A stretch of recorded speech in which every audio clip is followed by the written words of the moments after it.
अमरनाथ यात्रा के दौरान संदिग्ध गिरफ्तार हुआ है। बड़ी जानकारी आपको दे रहे हैं। लंगन बल चेक पॉइंट से आरोपी को धर दबोचा गया है। फेस रिकॉग्निशन हुआ था, जिसके सिस्टम ने जारी किया अलर्ट। यूएपीए मामले में वांछित है यह आरोपी, जिसकी गिरफ्तारी। आरोपी का नाम है दानिश अमीन रेशी। जी आप पूरी खबर सुनिए। जम्मू कश्मीर में चल रही श्री अमरनाथ यात्रा के दौरान अनंतनाग पुलिस ने एक संदिग्ध को धर दबोचा है। बताया जा रहा है कि यह शख्स यूएपीए मामले में आरोपी है और इसे फेशियल रिकॉग्निशन सिस्टम की मदद से सुरक्षा जांच के दौरान गिरफ्तार किया गया है। पुलिस के मुताबिक ये गिरफ्तारी लंगन बल चेक पॉइंट पर नियमित जांच के दौरान हुई है, जहां फेशियल रिकॉग्निशन सिस्टम ने संदिग्ध व्यक्ति की पहचान कर तत्काल अलर्ट जारी किया है। पुलिस ने बताया कि गिरफ्तार आरोपी की पहचान दानिश अमीन रेशी के रूप में हो गई है। वह एफआईआर नंबर 2421 में गैर कानूनी गतिविधियां यानी रोकथाम अधिनियम यानी कि यूएपीए के तहत वांटेड था। अलर्ट मिलने के तुरंत बाद सुरक्षा बलों ने उसे हिरासत में लेकर पूछताछ शुरू कर दी है। मामले में आगे की कानूनी कार्रवाई जारी है। अमरनाथ यात्रा 2026 की सुरक्षा के लिए अनंतनाग पुलिस ने इस बार प्रोजेक्ट हॉक आई के तहत बहुस्तरीय सुरक्षा व्यवस्था लागू की है। इसमें 400 से अधिक सीसीटीवी कैमरे, ड्रोन निगरानी, स्नाइपर तैनाती और फेशियल रिकॉग्निशन सिस्टम जैसी आधुनिक तकनीकों का इस्तेमाल किया जा रहा है। इस तकनीक का उद्देश्य यात्रा मार्ग पर संदिग्ध गतिविधियों की तुरंत पहचान कर सुरक्षा एजेंसियों को अलर्ट करना है। गौरतलब है दर्शकों की इसी महीने एफआरएस की मदद से अनंतनाग पुलिस पहले भी कई संदिग्ध ओवरग्राउंड वर्कर्स की पहचान कर उन्हें हिरासत में ले चुकी है।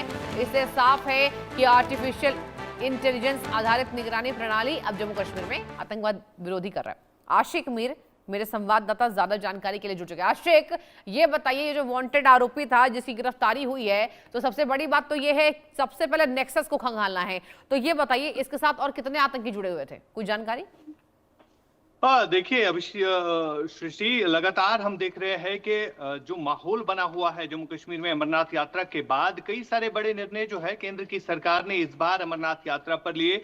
और सबसे बड़ा फैसला जो है कि सिक्योरिटी किस तरह से अमरनाथ यात्रियों को प्रोवाइड की जाए, और इसके चलते जो एफआरएस सिस्टम्स इंस्टॉल किए गए हैं, तो इनकी मदद से कई सारे ऐसे ओवरग्राउंड वर्कर जो है अभी तक गिरफ्तार हुए हैं, जो कि कहीं ना कहीं सुरक्षा के लिए एक बड़ी सफलता के तौर पर भी देखा जा रहा है। हाँ। क्योंकि इससे पहले जब बीते साल पहलगाम की आतंकी घटना घटी थी, तो उसमें कई सारे ऐसे कहीं ना कहीं वो हम कह सकते हैं चूक्स थी, जिसकी वजह से वो घटना जो है हुई थी। और उसके बाद जिस तरह से सुरक्षा समीक्षाएं बिठाई गई और उसमें देखा गया कि किन किन चीजों का जो है अब इस अमरनाथ यात्रा में इस्तेमाल करना है। और सबसे बड़ी बात ये थी कि जो सीसीटीवी सर्वेलेंस, चाहे ड्रोन सर्वेलेंस, और सबसे बड़ी बात यहाँ पर ये थी कि एफआरएस सिस्टम जो कि फेशियल रिकॉग्नाइजेशन सिस्टम है, इसमें तमाम तरह उन आतंकियों का डेटा शामिल रहता है, फीड किया गया होता है, या जितने भी ओवरग्राउंड वर्कर इस समय घाटी में एक्टिव है उनकी डिटेलिंग पूरी तरह से भरी हुई है। और जो भी कोई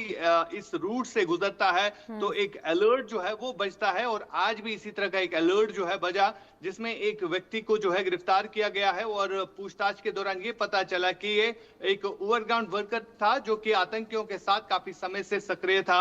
और अभी फिलहाल इस पर पूछताछ जो है की जा रही है।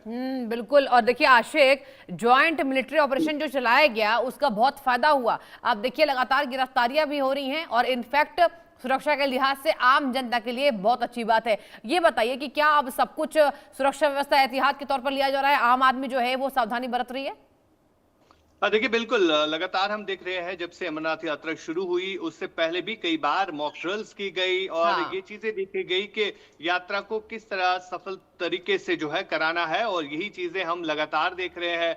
जो एक्टिवनेस इस वक्त सुरक्षा एजेंसीज की तरफ से दिखाई जा रही है वो कहीं ना कहीं काफी मदद भी दे रहा है। और जो नई नई टेक्निक्स का इस्तेमाल किया जाता है, जिसमें एफआरएस सिस्टम हो, सीसीटीवी सर्वेलेंस हो, या क्यूआर बेस्ड जो एप्स बनाई गई है, तो उनकी मदद से भी जो यात्री है वो सफल तरीके से जम्मू कश्मीर पहुंच रहे हैं और यहाँ पर बाबा बर्फानी के दर्शन भी कर रहे हैं। इसके अलावा जितने भी अगर हम टूरिस्ट स्पॉट्स की बात करें, चाहे हम पहलगाम, गुलमर्ग, सोनमर्ग और यहाँ पर भी सुरक्षा के कड़े प्रबंध जो है टूरिस्टों के लिए किए गए हैं। और सबसे बड़ा चैलेंज जो है यहाँ पर सिक्योरिटी को देना होता है, और वही सिक्योरिटी जो है इस वक्त इन तमाम तर चैलेंजेस को पार करते हुए तमाम तर जितने भी पर्यटक यहाँ पर पहुंचते हैं या जितने भी श्रद्धालु इस वक्त घाटी में पहुंचे हैं, उनकी मदद के लिए जो है इस वक्त काम कर रही है। एब्सोल्युटली आशिक, और ये भी बताइए आशिक कि अभी श्रद्धालुओं की संख्या बढ़ी है या नहीं बढ़ी है?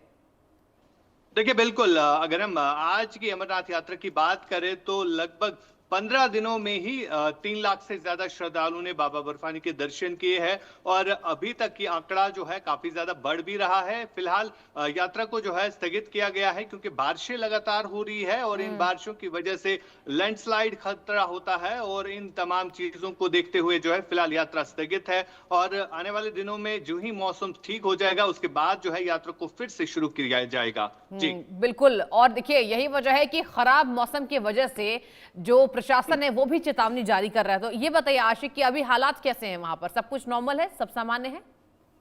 देखिए बिल्कुल, लगातार सब सामान्य है, और बीते 1 साल से जिस तरह से सिक्योरिटी में बदलाव आया है, जो सुरक्षा इस वक्त चाहे हम जम्मू कश्मीर पुलिस की बात करें, इंडियन आर्मी हो या सीआरपीएफ, जितनी भी